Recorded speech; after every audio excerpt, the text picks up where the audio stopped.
নমস্কার, কেমন আছো তোমরা সবাই? আশা করি খুব খুব ভালো আছো। আবারও আমি পিউ হালদার, ডিস্ট্রিক্ট পুরুলিয়া, রঘুনাথপুর। হ্যাঁ, আমার বাড়ি। আবারও একটা ব্লগ নিয়ে এসে আমি হাজির। আমাদের বাপু বাড়ির বউদের সারাদিন কাজের আর শেষ নেই। মাঝে মাঝে আমার তো মাথাটা গোল গোল গোল গোল ঘুরতে থাকে যে কত কাজ বাবারে বাবা, আর পারা যায় না। তাও বাড়ির বেটা ছেলেরা কি বলে যে কি কাজ, সারাদিন কি করো কি। তো যাই হোক, ঘরের কাজ তো চলছে, রান্নাঘর পরিষ্কার করলাম, এরপর হচ্ছে বাসনগুলো তোমাদের দেখালাম। বাসনগুলো এখন ওইখানে মাজা হয়, তারপর চলে আসলাম দরজাটা বন্ধ করতে।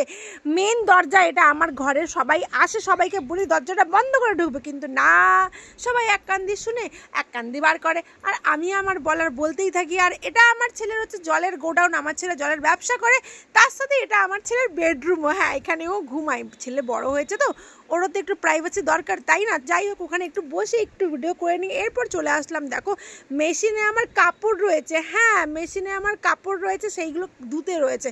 আর কিছু কাপড় এগুলো ধোয়া হয়ে গেছে, দেখো এইগুলো হচ্ছে আমি মেলবো। সত্যি জানো তো, ওয়াশিং মেশিন হওয়াতে আমার বিরাট সুবিধা হয়েছে। দেবু সত্যি কথা খুব ভালো করেছে এই ওয়াশিং মেশিনটা নিয়ে পড়ে।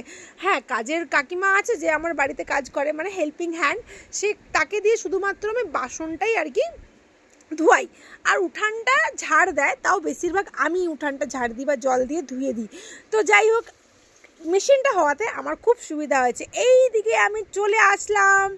হ্যাঁ, কি বলবো ভুলে যাচ্ছি, উঠানটা মানে রান্নাঘরের সামনে যে উঠানটা, সেটা জল দিয়ে একটু ধুয়ে দিলাম, কারণ রান্নাঘর মুছলাম যখন এই জায়গাটা একটু নোংরাগুলো পড়েছিল, তাই জল দিয়ে ভালো করে জায়গাটা আমি পরিষ্কার করে দিলাম। হ্যাঁ, আমার না একটু জল ঘাটার বাতিক আছে জানো তো, আমার মায়ের মতো। আমার মায়ের বেশি আছে, আমার একটু কম আছে। যাই হোক, এরপরে চালের ডাব্বাটা নিয়ে চললাম আমি।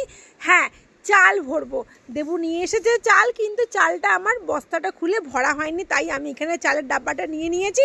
এরপর হচ্ছে চাল ভরছি, 25 কেজি চালের বস্তা। অতটা চাল বস্তাতে কেন থাকে, তাই একটা ডাব্বাতে আমি, মানে স্টিলের বেশ বড় ডাব্বা, প্রায় 10 কেজির এটার মধ্যে আমি চালটা ভরে আমি রান্নাঘরে রাখি। তারপর তো আরও চিন্তা, রাতের খাবার। যাই হোক, চালটা ভরে নিয়ে এরপর হচ্ছে আমি রান্নাঘরে গট করে চলে যাব। তারপর হচ্ছে রাতের জন্য ভাত বসাতে হবে, কারণ এটা হচ্ছে বিকালবেলার ভিডিও, এটা হচ্ছে বেশ কিছুদিন আগের ভিডিও ছিল, ফোনে এডিট করা হয়নি। তো ভাবলাম চলো আজকে এডিট করে দেওয়া যাক, তোমাদের ভিডিওটা পোস্ট করে দেওয়া যাক। ইউটিউবে আমার চ্যানেল আছে, হ্যাঁ, আর ফেসবুকেও। তো যাই হোক, এখানে আমি চালটা মেপে নিয়ে নিলাম।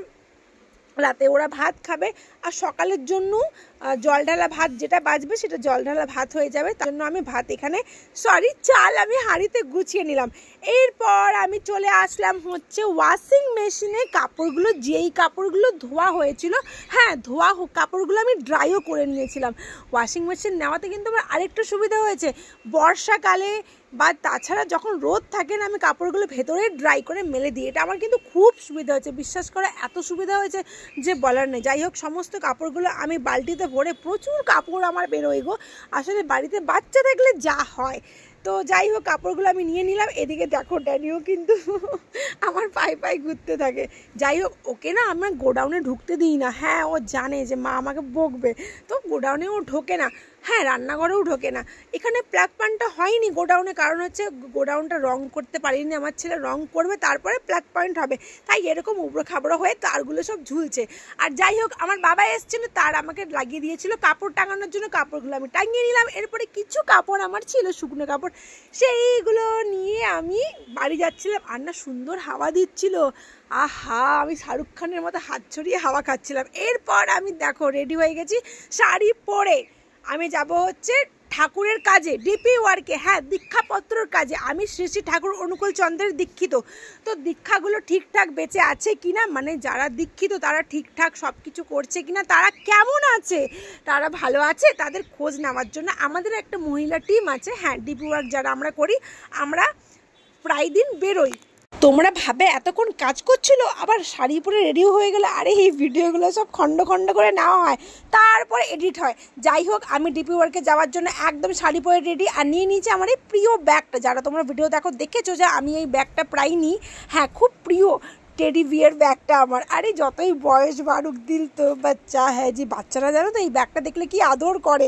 যাই হোক, আমার ভিডিও তোমাদের কেমন লাগলো নিশ্চয়ই জানো।